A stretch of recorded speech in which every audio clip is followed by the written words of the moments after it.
Dunia seringkali menilai kesuksesan dari angka di dalam neraca. Laba besar, bonus melimpah, sampai nama yang diharapkan dalam sampul majalah bisnis. Namun, apa yang artinya jika puncak dunia itu ternyata dibangun di atas fondasi kebohongan? Sejarah mencatat bahwasanya angka itu seringkali dipaksa untuk ditulis ataupun diterterakan dalam atas kertas ataupun laporan sesuai keinginan penguasa. Kita sering terjebak dalam hal tersebut, dan kita juga sering terjebak dalam obsesi terhadap angka, hingga lupa bahwa ada harta yang lebih tinggi dan juga lebih berharga daripada laba, yaitu ketenangan batin ataupun inner peace. Kali ini, kita akan melihat bagaimana laba yang menipu itu menghancurkan martabat manusia, dan rezeki yang tenang itu adalah harta yang tak ternilai harganya. Mari kita simak.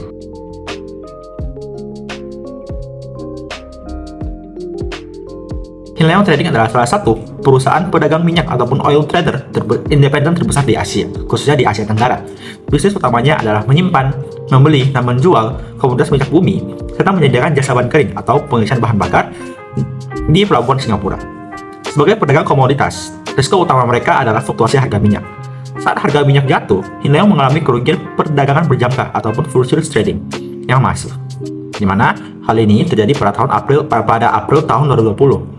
Di mana manipulasi diakui dan telah dilakukan selama bertahun-tahun sebelumnya. Bukannya melaporkan kerugian, pendirinya Okalim malah melakukan inventory fraud. Ia menjual persediaan minyak yang sebenarnya sudah dijaminkan utang ke bank. Minyak yang sama dan dijual dan dijaminkan berkali-kali ke bank yang berbeda ataupun double pledging. Secara akuntansi, mereka memanipulasi saldo persediaan dan menyembunyikan kerugian sebesar $800 juta agar terlihat liquid di mata bank. Aset yang dilaporkan sebesar 4,6 miliar dolar. Namun kenyataannya hanya tersisa $600 juta saja. Okalim membangun dinasti ini selama 4 dekade, namun berakhir dengan tuntutan penjara di masa tua. Laba hasil manipulasi ini tidak memberikannya rezeki yang tenang, melainkan hari tua yang penuh jerit hukum dan juga merasa malu.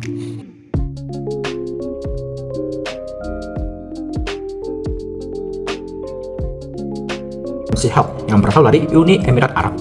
NFC Health adalah penyedia layanan kesehatan swasta terbesar di Uni Emirat Arab yang tercatat di Bursa Efek London. Mereka mengoperasikan puluhan rumah sakit, klinik, apotek yang melayani jutaan pasien setiap tahunnya.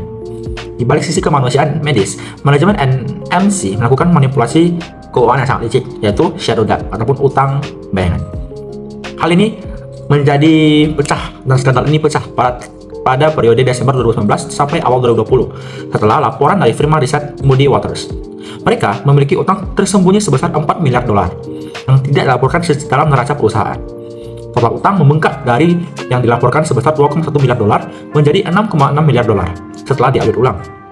Mereka menggunakan fasilitas kredit atas nama perusahaan untuk kepentingan pribadi para petinggi dan menggunakan dokumen palsu untuk mengelabui auditor. Ini adalah salah satu bentuk pengkhianatan terhadap fiduciary duty ataupun kepercayaan investor. Manipulasi di sektor kesehatan ini menunjukkan bahwa keserakahan bisa memudahkan rasa kemanusiaan. Inner peace hilang saat para pemimpinnya harus melarikan diri dan menghadapi tuntutan global. Kekuasaan mereka runtuh karena tidak ada lagi martabat dan harta yang dicuri dari pihak publik.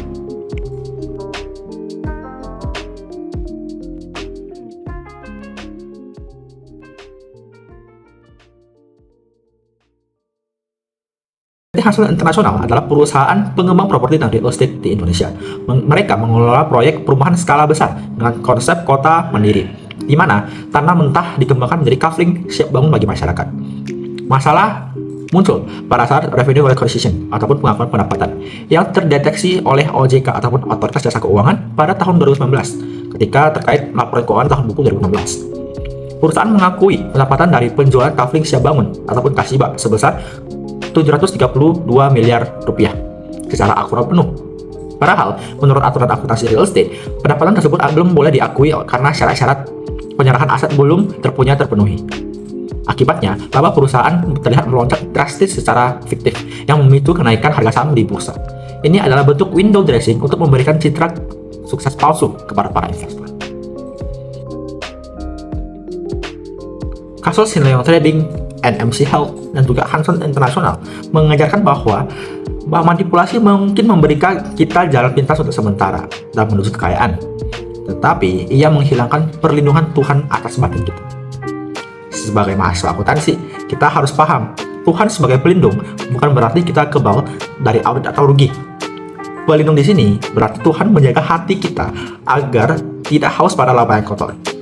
Perlindungannya berbentuk inner peace, sebuah ketenangan batin yang tidak bisa dibeli dengan bonus hasil manipulasi.